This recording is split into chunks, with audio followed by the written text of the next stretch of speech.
we still have no clue what today and tonight are going to be in Ferguson, Missouri, what kind of action those streets might see. Last night, what began as peaceful protests spiraled into chaos after 2 people were shot and injured.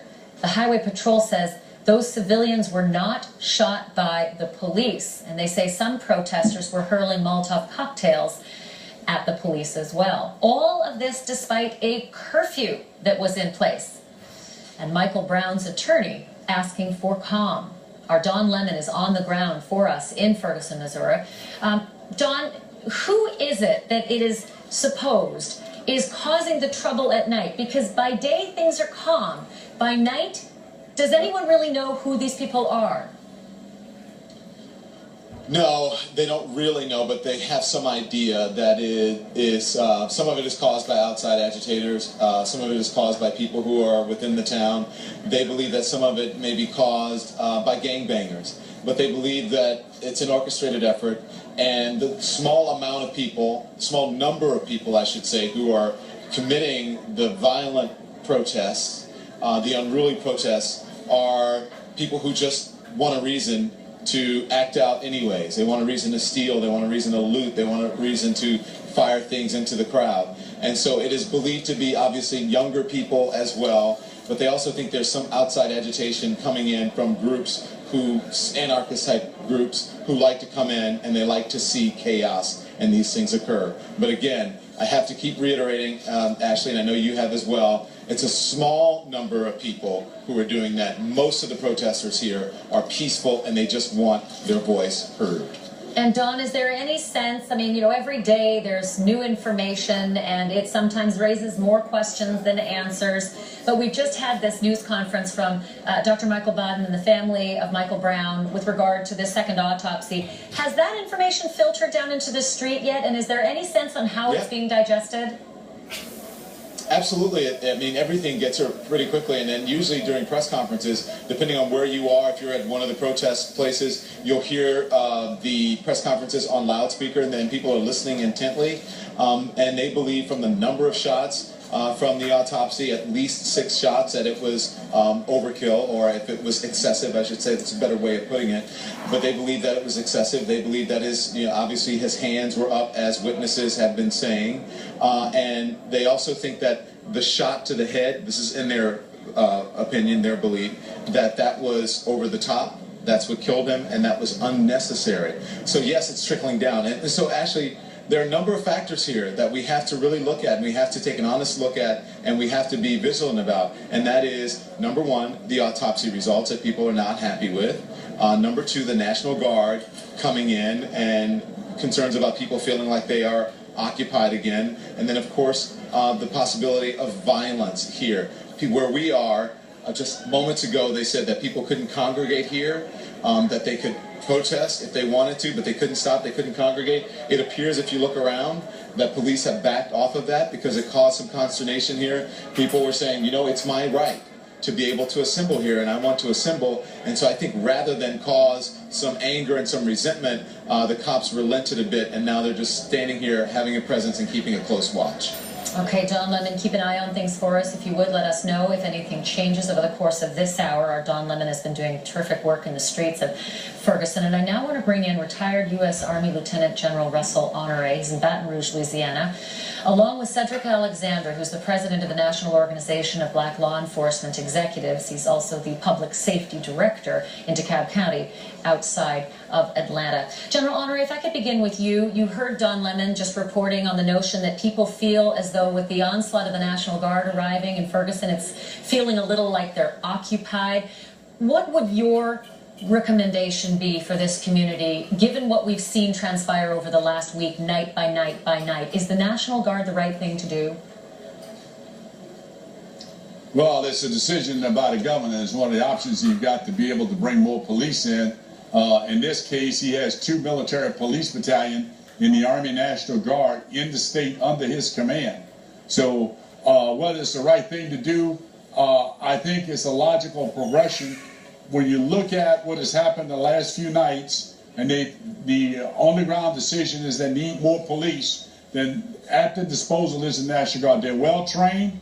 They should come in well equipped with modern equipment that's used for crowd control in terms of shields and the right masks and gloves to protect themselves, so they can help push a crowd back without using weapons to intimidate them, to get them to move in a certain directions. So that is an option, and they're coming in there, from what I saw, on a mission to do law enforcement.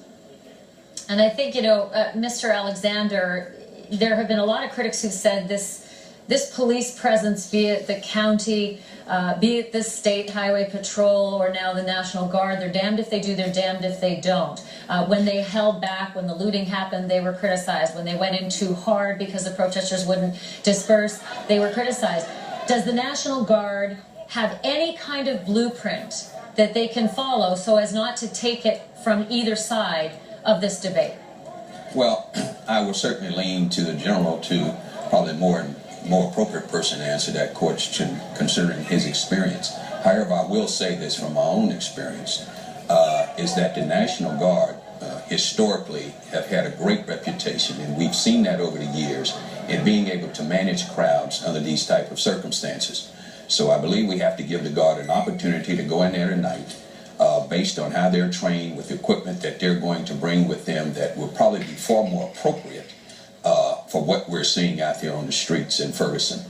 Yeah, I'd only have to just add that the National Guard didn't have such a good reputation in the 60s, given peaceful protests and people who were fired upon, but things have certainly been different since. General Honore, sometimes it seems, at least recently, that the presence of more law enforcement, especially a militarized appearance of law enforcement, begets more violence, meaning those who don't like the notion of law enforcement only see more and only get angrier. Do you not see that there is this strange cycle playing out?